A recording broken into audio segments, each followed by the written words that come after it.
Well, a recent survey came out that puts Minnesota near the top of a list we aren't exactly excited to be on. We have the second most extreme weather in the country. And it's our extreme highs and lows that may have put us in a position to get some big time money for our power grid from the feds. John Croman's here to take a look at how the regional electric transmission groups are going to use this cash. John? You know, the big federal grant, Jan, almost $500 million, is about making the system more reliable in the future and harnessing clean energy by making stronger connections between the places where the power is being made and the places where the end users are.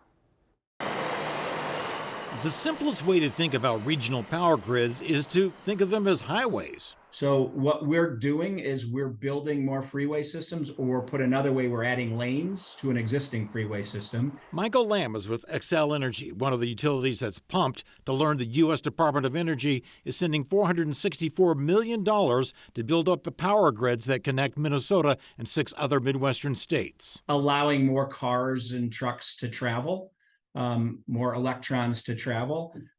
So that's really important given where the wind-rich resources are. There are minimal freeway systems to the wind-rich areas, minimal grid. So this unlocks that. This allows more megawatts to flow from the very affordable, very clean wind resources being built. The new transmission lines will create stronger links between the Mid-Continent Grid, or MISO, and the Southwest Power Pool. Most importantly, the grant allows us to offset the costs of these investments on behalf of our customers. So we can bring significant more clean energy reliably and safely and securely to our customers for less cost, less rates, less price. Are they anticipating new construction or the need to buy new easements, new right-of-way, or will it, use the existing corridors? We will take as much as possible advantage of existing corridors and existing lines, but inevitably there'll be a need for new right-of-way and new corridors, and thankfully, we're good at that. We know how to socialize the thoughts and get public input. The upgrades will come at a time when peak demand is affected by climate change. You have the hottest days of the year, which seem to be getting hotter and having longer duration of those hot days.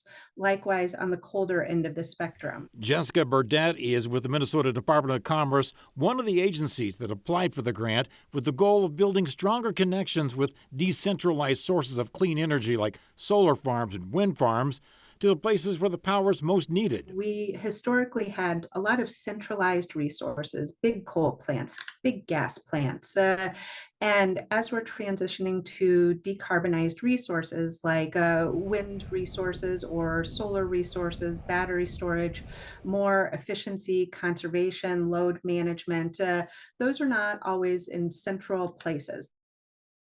You might ask why the Commerce Department's involved in this. Well, the Commerce Department is in charge of setting the reliability standards for energy delivery and doing the environmental reviews on energy projects. They also consult with the Public Utilities Commission, which is the agency that decides whether the rate hikes are reasonable. Jana? Yeah, that last agency gets a lot of attention on those rate hikes. That's right. All right. Thanks so much, John. We appreciate it.